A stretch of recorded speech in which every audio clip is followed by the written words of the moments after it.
She slept with her dog every night. Months later, she realized what had been happening to her body. Let us know where you're watching from, and don't forget to subscribe if you're new to our channel. Margaret Holloway had lived alone for years. At 72, she had grown accustomed to the quiet hum of her small countryside home, the rhythmic ticking of the grandfather clock, and the occasional creaks of the old wooden floors. But despite the peace, loneliness often seeped into the evenings like a persistent draft, curling around her heart and whispering memories of long-lost companionship. One autumn afternoon, while running errands in town, a sign in the window read, "Forever Homes Needed." On a whim, she stepped inside. The scent of hay and dog fur filled the air, and a row of eager faces pressed against the metal bars of their kennels, tails wagging in hopeful excitement. But one dog did not rush forward. Instead, he sat still, watching her with steady amber eyes. He was a handsome Labrador mix, his coat a deep shade of chestnut. Unlike the others, he remained calm, his head slightly tilted as if assessing her. "That one there," the attendant said. "His name's Rusty. Real quiet. Been here a while. Seems like he's waiting for someone special." Margaret extended a hand. Rusty hesitated, then stepped forward, pressing his nose gently into her palm. In that moment, something clicked. "I'll take him," she said. Rusty settled into Margaret's home as if he had always belonged there. He followed her from room to room, his paws patting softly against the floor. At night, she set up a cozy bed near her own, and by the second night, he began climbing into bed with her. She didn't mind. His warmth was comforting, his steady breathing a lullaby against the stillness of the house. Then, things began to change. At first, it was small. Margaret would wake up feeling unusually groggy, her limbs heavy as if weighed down by something unseen. She dismissed it as age, the natural fatigue that sometimes came with restless nights. But the exhaustion grew. Her hands trembled as she poured her morning tea, and simple tasks left her breathless. One morning, she caught her reflection in the mirror and gasped. Her face, once rosy and full of life, looked gaunt. Shadows clung beneath her eyes, her skin paler than she remembered. "I must be coming down with something," she murmured to Rusty, scratching behind his ears. He blinked up at her, his expression unreadable. The days stretched into weeks, and her condition worsened. No matter how early she went to bed, she woke feeling drained, as if something were sapping her strength in the dead of night. Rusty, too, had changed. The once vibrant dog now moved sluggishly, his tail barely wagging. He slept more than usual, his breaths shallow and labored. Margaret grew uneasy. One evening, as she prepared for bed, she glanced at Rusty, already curled up at her feet. Something gnawed at her, a feeling she couldn't shake. That night, she left the bedside lamp on. Sometime past midnight, a strange sensation pulled her from sleep. A weight pressed against her chest, suffocating yet invisible. Her body refused to move. She could hear Rusty's steady breathing beside her, but something else lingered in the air, a presence, unseen but tangible. Then she saw it. A shadow, dark and amorphous, stretched from Rusty's sleeping form to her own, like tendrils of smoke curling toward her face. It hovered, pulsating, drawing something from her, and in that moment, she understood. This was no ordinary dog. Panic surged through her, but her body remained frozen. A chill seeped into her bones as the shadow continued its silent, dreadful work. Summoning all her strength, she forced a ragged breath and managed to move her hand just enough to grasp the pendant around her neck, a family heirloom, a silver charm said to ward off evil. With the last ounce of her strength, she clutched it tightly and whispered a prayer. The air in the room thickened, and then, with a sudden, violent shudder, the shadow recoiled. A sharp, inhuman howl split the air, and Rusty jerked awake, his body convulsing. For a moment, the room crackled with unseen energy, and then silence. Rusty collapsed beside her, his chest rising and falling in labored breaths. Margaret sat up, gasping. The oppressive weight had lifted, but the truth remained, this was no coincidence. Something had latched onto her through him, feeding on them both. The next morning, Margaret wasted no time. She called in a favor from an old friend, a woman well versed in things that existed beyond the veil of the ordinary. When she arrived, she examined Rusty with careful hands, muttering under her breath. Then she sighed. "He was a vessel," she said solemnly. "Something attached itself to him long before you brought him home. It fed off of both of you, growing stronger each night." Margaret's heart ached as she looked at Rusty, his eyes tired but still full of trust. "Can he be saved?" she asked. Her friend nodded. "It will take time, but yes." That night, the rituals were performed, the house cleansed. Rusty whimpered but did not resist. When it was done, the air felt lighter, as if a storm had finally passed. Margaret slept soundly for the first time in months, and in the morning, Rusty greeted her with a gentle lick to her hand, his tail wagging just slightly. As the days passed, their strength returned. Margaret's cheeks regained their color, and Rusty's energy resurfaced. The darkness had been banished, but a lesson remained: loneliness had led her to companionship, but not everything that offers comfort is safe. And not all shadows disappear when the lights go out. Margaret Holloway sat in her dimly lit living room, the weight of exhaustion pressing on her shoulders. Rusty lay curled up at her feet, his once vibrant energy now reduced to sluggish movements and heavy sighs. There was something different about him, something she couldn't quite place. His breathing at night had changed, deep and laborious, sometimes interrupted by small, almost imperceptible coughs. Other times, he let out low whimpers, shifting restlessly before settling down again. Was he sick? Margaret knelt beside him one evening, running her fingers through his thick fur. He felt warm, but not alarmingly so. His nose was still damp, his eyes clear. No fever. No immediate signs of illness. "Maybe you caught a cold, buddy," she murmured, scratching behind his ears. "Or maybe you're just getting used to the new place." She tried to convince herself it was nothing serious, but doubt gnawed at her. When her friend Alice visited a few days later, her concern was evident the moment she saw Margaret. Alice's concern. Alice Bennett had been Margaret's dearest friend for decades. They had weathered widowhood together, shared countless cups of tea, and laughed at the absurdities of aging. So when Alice arrived, took one look at Margaret, and frowned, Margaret knew something was coming. "Good heavens, Margaret, you look dreadful. Have you been eating properly?" Margaret chuckled weakly. "Lovely to see you too, Alice." But Alice didn't smile. She set her purse down, narrowing her eyes. "I'm serious. You've lost weight. You're pale. And those dark circles, have you been sleeping?" Margaret hesitated. "I have, but I wake up exhausted. No matter how early I go to bed, I feel like I haven't rested at all." Alice's frown deepened. "Have you seen a doctor?" Margaret sighed. "I'm sure it's just stress." Alice scoffed. "Stress doesn't make you look like a ghost. And what about Rusty? You said he's been acting strange too. Sleeping more, breathing heavier. Doesn't that seem odd to you?" Margaret swallowed hard. She hadn't thought of it like that before. Was it really just a coincidence that both she and Rusty had been feeling worse at the same time? Brushing it off. Despite Alice's concerns, Margaret hesitated to make an appointment. The thought of sitting in a doctor's office only to be told it was fatigue or aging didn't appeal to her. Instead, she made small changes: earlier bedtimes, drinking more water, taking Rusty on extra long walks to get fresh air. But nothing helped. If anything, she felt worse. Some mornings, she woke with a strange pressure on her chest, as if something had been weighing her down all night. Other times, her head swam when she stood up, leaving her gripping the furniture for balance. Her appetite all but vanished, and even the simplest tasks exhausted her. Rusty had changed too. Instead of his usual enthusiastic tail wags in the morning, he barely moved. He would lift his head at the sound of her voice, but then lay back down, his breathing slow, almost labored. A flicker of fear settled in Margaret's gut.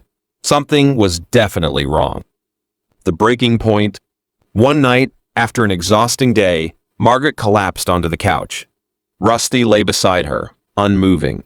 His breathing was deep and slow, mirroring her own. A strange thought crossed her mind: what if we're both sick? What if it's something in the house?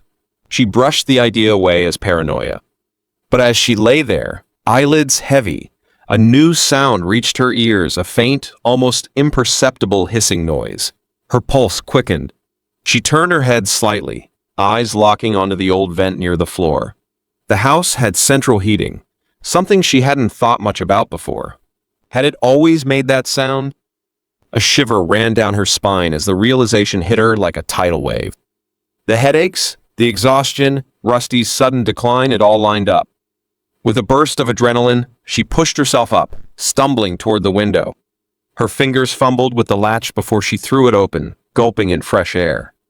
Rusty let out a weak whimper but didn't move. Margaret reached for the phone with shaking hands, dialing Alice's number. "Alice," she gasped. I think there's a gas leak." The words had barely left her lips before a wave of dizziness swept over her. The room spun, her vision darkening at the edges. But before she could collapse, she heard Alice's frantic voice through the receiver. "Margaret? Margaret, get out of the house, now." With the last bit of strength she had left, Margaret grabbed Rusty's collar and staggered toward the door. The cold night air hit her like a slap, shocking her senses back to life. Rusty slumped beside her on the porch, his breathing shallow but steady. A moment later, headlights flashed down the street, and Alice's car screeched to a stop in the driveway. "Margaret!" Alice rushed forward, grabbing her shoulders. "Are you all right? What happened?" Margaret gasped for breath. "Carbon monoxide, the heater, I think." Alice paled. "Oh my God. We need to get you both checked out." Within minutes, an ambulance arrived, confirming Margaret's fears. Her home had been slowly filling with carbon monoxide, an invisible, scentless killer. If she hadn't noticed that faint hissing sound, if she hadn't acted when she did, she didn't want to finish that thought. As the paramedics checked Rusty, one of them smiled. "You got lucky. Another few nights, and it could have been fatal." Margaret's hands shook as she stroked Rusty's head. "It wasn't luck," she whispered. "It was him. He kept waking up, coughing, trying to warn me." Alice squeezed her hand. "You saved each other." Margaret nodded, eyes glistening. She would never take another breath for granted.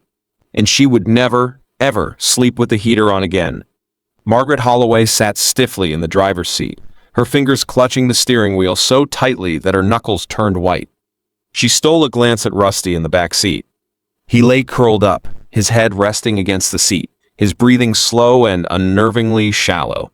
Normally, car rides thrilled him. He'd press his nose to the glass, tail wagging as he took in every passing scent. But today, he barely reacted, his body limp, his usual spark absent.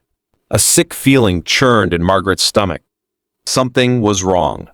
She pressed her foot to the gas pedal, heading toward Dr. Samuel Grant's veterinary clinic. She had to know. She had to understand what was happening. The small clinic sat nestled between a pharmacy and a bookstore, its clean white exterior familiar to Margaret. The scent of antiseptic hit her as she stepped inside, Rusty trailing sluggishly behind. The receptionist, a warm woman named Martha, greeted her with a familiar smile that quickly faded when she noticed the concern on Margaret's face. "Go right in, dear. Dr. Grant will see you now."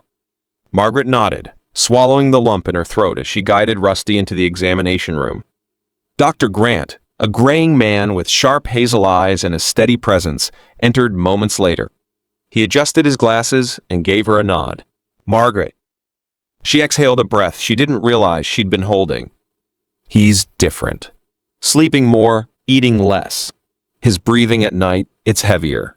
Sometimes he coughs or whimpers in his sleep. It's like he's exhausted all the time." Dr. Grant knelt beside Rusty, his hands moving with practiced care over the dog's body. He checked his eyes, his gums, pressed gently along his belly. Rusty barely reacted, his tail giving only the faintest wag. The silence in the room thickened as the vet ran his stethoscope along Rusty's ribs, listening intently. The only sound was the soft ticking of the wall clock. Finally, Dr. Grant straightened, his expression unreadable. "His vitals are stable, but his symptoms suggest mild toxicity." Margaret's stomach dropped. "Toxicity? From what?" Dr. Grant shook his head. "I can't say yet. His fatigue, sluggishness, and respiratory changes point to prolonged exposure to something harmful, but not in an immediate or aggressive way. If it were a serious toxin, he'd be far worse by now. This is something gradual. Margaret's breath came in short, uneven gasps. Her mind raced. Something poisoning Rusty? She reached for the exam table, gripping its edge. And then, as if an unseen thread had connected the pieces, something clicked in her mind. I've been feeling the same way. Dr. Grant's head snapped up. What do you mean? Margaret swallowed hard. For weeks, I've been waking up more exhausted than when I went to bed. I feel weak, drained. Some mornings, I get dizzy just standing up. At first, I thought it was just getting older, but she trailed off, the weight of the revelation pressing down on her. Dr. Grant's expression darkened. That's not a coincidence, Margaret. You and Rusty share the same living space. If both of you are showing similar symptoms, it's likely environmental. Margaret's heart pounded. Something in my house? He nodded. It's possible. If it were food-related, you'd see different symptoms. If it were something seasonal, it wouldn't be this consistent. This sounds like something you've been unknowingly exposed to for a long time. A chill ran down Margaret's spine. An invisible threat lurking in her home? The very place that was supposed to be safe? What should I do? She asked, her voice barely above a whisper. For Rusty, I'll run blood tests to pinpoint any toxins, Dr. Grant said. For you, you need to see a doctor. Get blood work done. If your results align with Rusty's, that could tell us exactly what's happening. Margaret nodded, though fear curled in her stomach. She had been so convinced it was stress that age was finally catching up to her. But what if she was wrong? What if something had been silently poisoning both of them? That night, she returned home with Rusty, her mind buzzing with unease. Every shadow seemed more ominous, every creak in the house louder than before. She lay in bed, staring at the ceiling, listening to Rusty's breathing beside her. The hissing sound from the heater, the same sound she had noticed before, whispered in the darkness, and for the first time, it truly terrified her. Sleep didn't come easily, and when it did, it was restless. She dreamed of unseen tendrils creeping through the air, curling around her and Rusty, draining them bit by bit. A heavy weight pressed on her chest, suffocating her. Her eyes shot open. A strange dizziness washed over her, and her head spun as she tried to sit up. Something was wrong. A deep, instinctual terror took hold. She turned toward Rusty, shaking him gently. Come on, boy. We have to get out of here.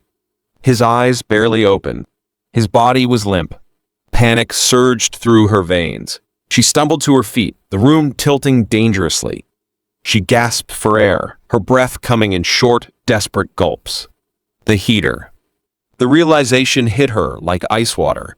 She had to get out, now. With a final, desperate effort, she scooped Rusty into her arms and staggered toward the door, her legs barely supporting her weight. The moment she stepped outside, fresh air filled her lungs, clearing her mind just enough to keep her upright. She collapsed onto the porch, holding Rusty close, her heart hammering against her ribs. The night was eerily silent, save for the pounding of her pulse in her ears. Then, headlights appeared down the road. Alice. Margaret had never been so relieved to see her friend. As Alice rushed toward her, panic in her eyes, Margaret let out a shaky breath. It was the heater, she whispered, her voice hoarse. Carbon monoxide. Alice paled. You almost... Margaret nodded weakly. I know. She clutched Rusty a little tighter. They had almost died in their sleep, and they never would have woken up. Margaret Holloway sat stiffly in the waiting area, her fingers gripping the armrest of the chair as she stared at the closed door of Dr. Grant's examination room. Rusty had been inside for nearly 20 minutes now, and every passing second gnawed at her nerves. What if this was serious? What if she had been unknowingly poisoning both of them? Alice's voice echoed in her mind. You and Rusty both feeling sick? That's not normal, Margaret. She exhaled sharply and pulled out her phone. Her hands trembled slightly as she scrolled to her doctor's office number. A part of her hesitated. What if she was overreacting? She had never been the type to rush to a doctor over a little fatigue. But this wasn't just fatigue anymore. It was something deeper, something that clung to her bones. After a moment, she pressed the call button. Dr. Patel's office? How may I help you? A receptionist answered. Margaret shifted in her seat. Hi, this is Margaret Holloway. I think I need to schedule an appointment. Something's not right. As she said the words aloud, a sick realization settled in her chest. Something is very, very wrong. By the time she and Rusty left the clinic, the sky was fading into hues of dusky gold and blue. The air had turned cool, but Margaret barely noticed. Rusty walked beside her, his steps slow but steady. She opened the car door, watching him climb in with less enthusiasm than usual. He curled up in the back seat, his breathing heavy, his eyes dull. The drive home was eerily silent. For the first time since moving into the house, she felt uneasy returning. As she stepped inside, the same thought gnawed at her if Dr. Grant was right, and something in her home was making them sick. What was it? Everything looked normal. Nothing was out of place. Yet the unease clung to her, thick and suffocating. That night, as she lay in bed, her body felt heavier than ever. Her eyelids drooped, her limbs tingled, and as she slipped into unconsciousness, the last thing she registered was the faint, barely audible hissing from the heat vent. Margaret's exhaustion had started as a nuisance, something she could shake off with a strong cup of tea. But now it was suffocating, pressing down on her like an invisible weight. Margaret? Her head jerked up. Her neighbor, Edith, stood in front of her at the grocery store, her face creased with concern. Dear, are you all right? You look terribly pale. Margaret forced a weak smile. Just a little tired. Edith frowned. More than a little, I'd say. When's the last time you had a proper meal? You've lost weight. Margaret hesitated. When had she last eaten more than a few bites of toast? Her stomach churned at the thought. I'll be fine, she muttered. But even as she said it, she felt the world tilt slightly. She gripped the edge of the shopping cart to steady herself. Edith reached out, worry deepening in her eyes. Margaret, something's wrong. You need to see a doctor. Rusty had always been Margaret's shadow, following her from room to room, ears perked with curiosity. Now, he barely moved. Instead of greeting her at the door, he would lift his head weakly, then let it drop again. His tail, once a constant metronome of joy, barely twitched. Even his appetite had vanished. When Margaret set down his food bowl, he sniffed at it and turned away. That frightened her more than anything. She'd been waiting for his blood test results, hoping for an explanation. But as the days passed, his condition mirrored hers more and more. Was it the house? The thought curled around her throat like a noose. And then came the night everything changed. Margaret lay in bed, exhaustion pulling at her limbs. Rusty rested at her feet, his breathing slow but steady. The room was silent except for the steady hiss of the heater. Then, suddenly, Rusty moved. Not sluggishly, the way he'd been lately, but urgently. A second later, he barked short, sharp, and loud. Margaret groaned, barely opening her eyes. Rusty, not now. Another bark louder. Then she felt it. A tug at her blanket. Blinking, she barely registered the sight of Rusty's teeth gently gripping the fabric, pulling at it with surprising force. He was trying to pull her out of bed. Rusty, stop. She tried to push him away, but he let out a frantic whimper, his entire body tense, his eyes wild with something she didn't understand. It was the most energy she had seen from him in days. Then, just as suddenly, Rusty staggered back, panting. His legs trembled, and with a weak whine, he collapsed onto the floor beside the bed. Margaret's vision swam. Something was wrong. Rusty had tried to warn her, but she was too weak to listen. Darkness swallowed her. When she woke, morning light filtered weakly through the curtains. Her body felt impossibly heavy. She forced herself to sit up, every movement sluggish, unnatural. Rusty lay beside the bed, unmoving. Panic clawed at her throat. She stumbled to the bathroom, gripping the counter as she stared at her reflection. She looked awful. Her skin was pale, almost gray. Her cheeks were sunken. Dark circles framed her eyes, making her look haunted. Then, behind her, she saw it. The heat vent. It was still hissing. Everything inside her screamed. She spun around, stumbled back into the bedroom and reached for Rusty, shaking him gently. "Come on, boy. We have to get out." He barely stirred. A sick realization gripped her. If she didn't get out now, she never would. Summoning every ounce of strength she had left, she scooped Rusty into her arms and staggered toward the door. The moment she flung it open, cold, fresh air crashed over her, shocking her senses. She gasped, collapsed onto the porch, and held Rusty close. The world swayed, but the weight on her chest lifted slightly. And then headlights. Alice's car screeched to a halt in the driveway. Margaret let out a weak, trembling breath. "It was the heater," she whispered as Alice rushed toward her. "Carbon monoxide." Alice paled. "You almost—" Margaret nodded weakly. "I know." She clutched Rusty a little tighter. They had barely escaped. And they never would have woken up. Margaret Holloway barely felt the couch beneath her as she slumped deeper into it. The simple act of lifting her head felt like trying to move through thick, murky water. Across the room, Rusty remained still, his shallow breathing the only sign he was still hanging on. Her phone, lying beside her on the armrest, vibrated weakly in her peripheral vision. She forced her fingers to move, to grasp the device. The screen lit up with a message from Alice. "I'm coming over." "Don't argue." Margaret exhaled a shaky breath. She hadn't even realized she had texted her friend.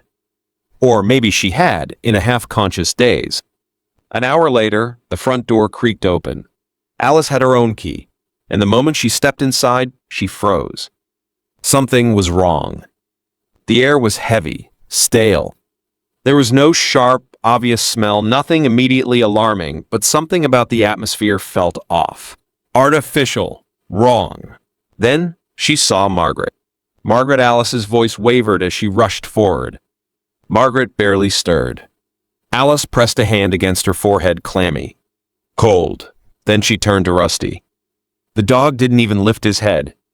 Alice's chest tightened. "This isn't normal." Her voice was firm, commanding. "We need to get you out of here. Now." Margaret shook her head weakly. I just need rest." Alice's patience snapped. "No, Margaret. You look awful." And Rusty, look at him. He's barely breathing. Margaret tried to protest, but her voice barely emerged, a mere whisper of denial. She didn't resist when Alice grabbed her arm, pulling her upright. And in that moment, Margaret knew Alice was right. Something was wrong. Something was very wrong. The sterile smell of disinfectant filled the air as Margaret sat hunched in the doctor's office, her fingers twisting together in her lap. The faint hum of fluorescent lights buzzed overhead, mixing with the distant murmurs of nurses beyond the door. She felt lightheaded, her limbs weighted with exhaustion, but at least she was here, finally doing something about it. Dr. Patel, a calm, middle-aged man with a reassuring presence, entered the room holding a folder. He took a seat across from her, flipping through the pages before finally meeting her gaze. "Your blood work came back. Mostly normal." Margaret blinked. "Mostly?" He exhaled softly, tapping his pen against the folder. "You're showing signs of oxygen deprivation and mild toxicity exposure, but nothing immediately alarming.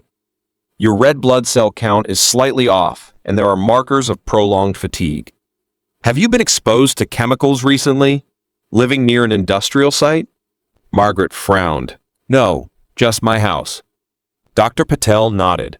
"I'm not saying this is life-threatening, but something is affecting your body's ability to function properly. Chronic fatigue, dizziness, nausea, difficulty concentrating, these symptoms are consistent with low-level poisoning." Margaret's stomach twisted. "You mean something in my home is making me sick?" "It's a possibility," he said. "Have you noticed any strange smells? Gas? Mold? Anything unusual?" At first, nothing came to mind. But then Rusty. Dr. Patel must have noticed her reaction because he leaned forward slightly. "Margaret, I strongly recommend having your house inspected. This could be something as simple as faulty ventilation or a gas leak. It's better to be safe than sorry." She nodded, suddenly desperate to get out of there, to go home and figure this out. The moment Margaret stepped inside her house, Unease settled over her like a thick fog. She had lived here for months, but suddenly it felt unfamiliar. Hollow. Wrong.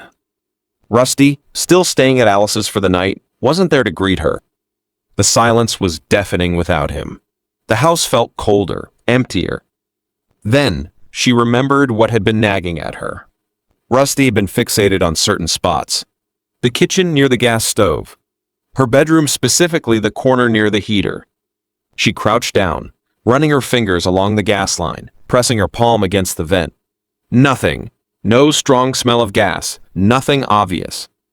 But she wasn't going to take any chances. She grabbed her phone and scrolled through her contacts. One name stood out. Jake Morgan, Home Safety Inspector. She hesitated, then tapped the call button. A deep voice answered after 2 rings. "Yeah, this is Jake." "Hi, this is Margaret Holloway," she said quickly. "Alice gave me your number. I think something in my house is making me sick. I need an inspection. Now." Jake arrived within the hour. A tall, no-nonsense man in his late 30s. He wore a navy work shirt with an embroidered company logo. His expression was serious as he stepped inside, carrying a black toolkit and a portable gas detector. "Tell me everything." Margaret quickly summarized the past few weeks, her exhaustion, Rusty's symptoms, the doctor's concerns. Jake listened carefully, nodding. "I'll run a full check," he assured her. "Carbon monoxide, gas leaks, mold. If something's wrong, we'll find it." He pulled out his gas detector, a small handheld device with a digital screen, and walked toward the kitchen first. Margaret followed closely behind, her heart pounding. Jake ran the scanner along the stove, the gas lines, the walls. Nothing. "All clear here," he muttered. "No leaks." Margaret exhaled, relieved. Then he turned toward the heater. He knelt beside it, adjusting the scanner, running it along the vents. His face remained impassive as he worked, but Margaret's breath caught when the device emitted a shrill, high-pitched beep. Jake's expression darkened. Bingo. Margaret swallowed hard. "What is it?" Jake sat back on his heels, meeting her gaze. "Carbon monoxide. Low levels, but consistent exposure. Your heater's leaking." A chill ran down Margaret's spine. She had been sleeping next to that thing, breathing in poison night after night. She thought of Rusty's whimpers, his desperate attempts to wake her. She had ignored the warning signs, and it had almost killed them. Jake stood, pulling out his phone. "You need to get out of here while I shut this thing down. And you'll need a technician immediately." Margaret didn't argue. She grabbed her coat, her heart hammering in her chest as she stepped outside. The cold air burned her lungs, but for the first time in weeks, she felt like she could breathe. She wasn't just exhausted. She wasn't just getting older. She had been dying. And Rusty had tried to save her. Margaret Holloway stood frozen, her heart hammering in her chest as she stared at the numbers on Jake's device. The prolonged beep echoed in her ears, a sharp reminder of just how close she had come to disaster. "Carbon monoxide," Jake repeated, his voice careful but firm. "Low, but constant exposure." Margaret's stomach twisted. She had heard about it before: silent, invisible, deadly. People going to sleep and never waking up. Families found in their beds, unaware that the air they were breathing had been poisoning them. She felt her knees weaken. How bad is it? Jake adjusted the settings on his device, scanning the air again near the vent. His brows furrowed. "It's not at lethal levels, but it's well above what's safe. Long-term exposure can cause neurological damage, organ stress, even death, if it builds up." Margaret's hands clenched into fists. "I had no idea." Jake's jaw tightened. "Most people don't. That's the danger. It's odorless, colorless. If it weren't for your symptoms," and Rusty's, he trailed off, shaking his head. A wave of nausea rolled through her. All this time, she had been breathing it in, night after night. Rusty had been suffering too, his small body struggling against something neither of them could see. If she hadn't gone to the doctor, if she hadn't called Jake, how much longer would it have taken before it was too late? She swallowed hard. "What do I do?" Jake was already pulling out his phone. "First, open every window. Get fresh air in here. I'm calling a specialist to shut down your heating system and fix the leak. Until then, do not sleep here." Margaret nodded, her hands trembling as she grabbed her coat. She felt foolish for not realizing it sooner, but as she stepped outside into the crisp night air, inhaling deeply, she realized just how lucky she was. If she had ignored it any longer, if Rusty hadn't been there to warn her in his own way, she might never have woken up. Jake wasted no time. Within minutes, he had a heating specialist on the way. Margaret stood nearby, arms crossed tightly over her chest, still shaken. The idea that her home, the place that was supposed to be safe, had been silently poisoning her made her stomach churn. "You need to stay somewhere else tonight," Jake said firmly, slipping his phone back into his pocket. "I don't care if you crack every window in this place. It's not safe until the leak is sealed." She nodded, exhaling shakily. "I'll go to Alice's. Rusty's already there." Jake gave a small nod of approval before gesturing toward her coat. "Grab what you need. Let's get out of here." Margaret didn't hesitate. She packed an overnight bag in record time, making sure to take anything important. As they stepped outside, the cold air filled her lungs fresh, clean, free from the invisible toxin that had nearly killed her. For the first time in weeks, she felt like she could breathe properly. The repair process. The next day, the heating specialist arrived. Margaret stood beside Jake, arms wrapped around herself, as the technician, a gruff older man named Tom, knelt by the heater vent, dismantling a section of the piping. He worked silently for a few minutes before letting out a low whistle. "Well, there's your problem," he muttered. Jake crouched beside him. "What are we looking at?" Tom pointed to a thin, jagged crack in the heat exchanger. "This thing's been leaking CO for a while. Not a huge amount, but enough to make you sick over time. Surprised it wasn't caught during the last inspection." Margaret's stomach twisted. I never got it inspected when I moved in." Jake shot her a look. "Margaret," she groaned, running a hand through her hair. "I know. I should have. But I never thought." "Most people don't," Tom cut in, wiping his hands on a rag. "You're lucky you caught it before it got worse. I've seen cases where people don't wake up." A shiver ran through Margaret. She didn't need the reminder. She already knew how close she had come. Tom continued his work, replacing the damaged parts and sealing the leak properly. Meanwhile, Jake installed a carbon monoxide detector near the bedroom and another in the hallway. "This will go off if CO levels start rising again," he explained, tightening the last screw. "No more guessing.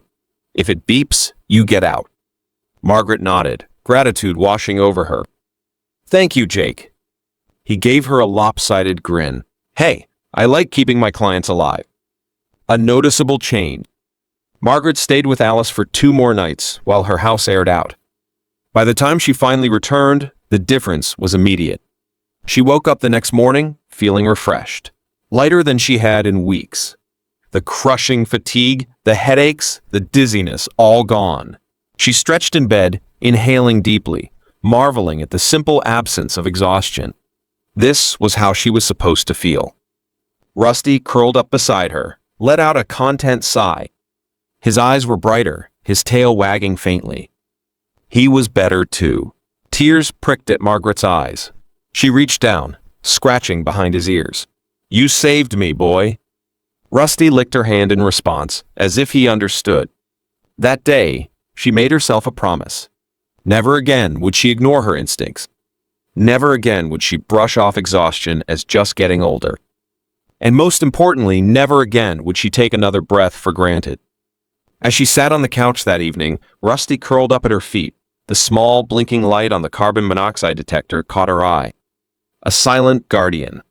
A reminder of how close she had come.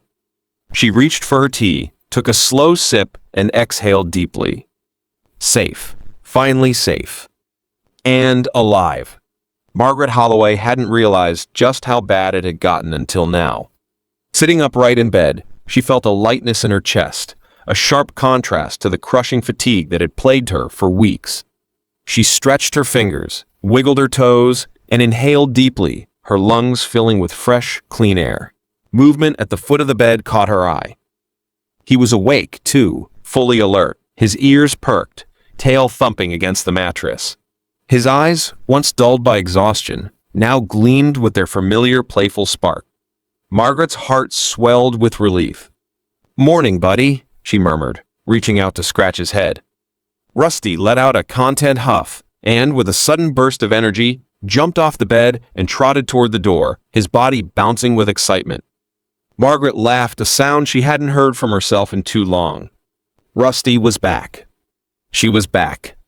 And for the first time in what felt like forever, everything felt right again. A wake-up call. Later that day, Margaret sat on the floor of her living room, tossing a ball for Rusty.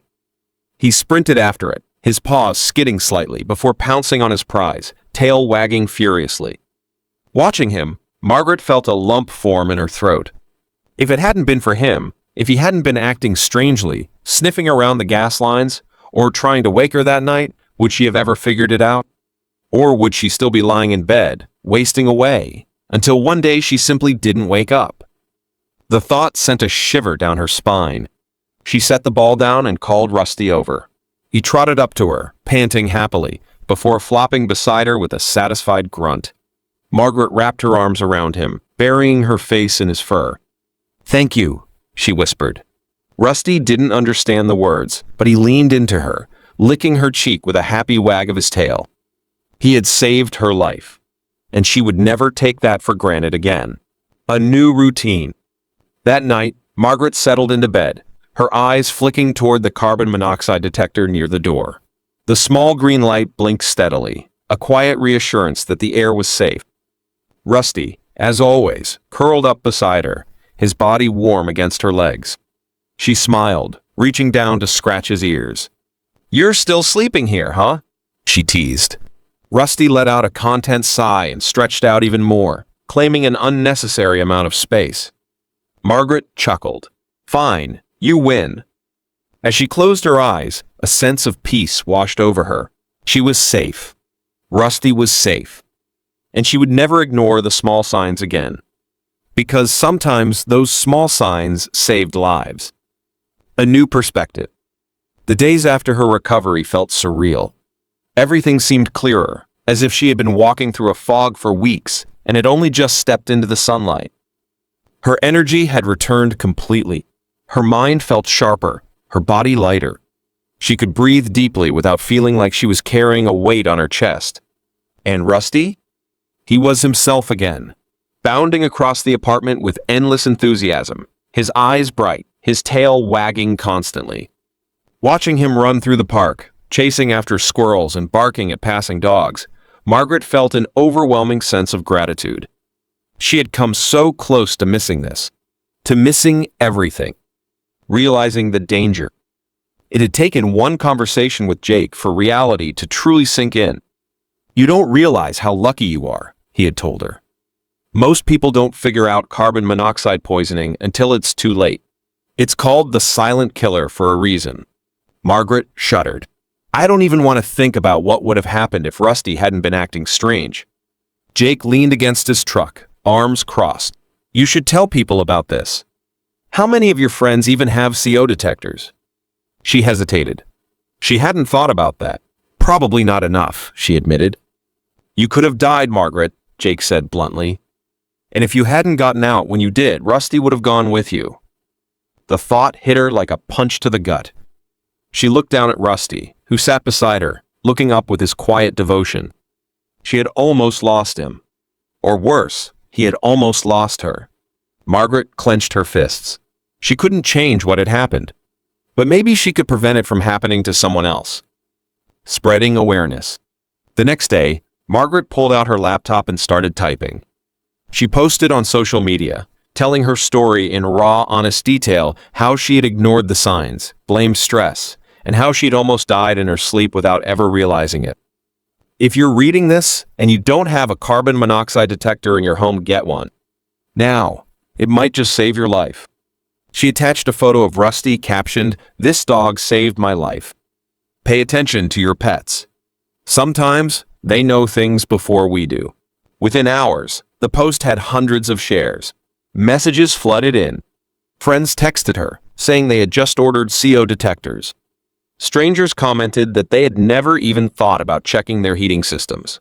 For the first time, Margaret felt like something good had come out of this nightmare. She'd almost lost everything, but now she was making sure no one else did.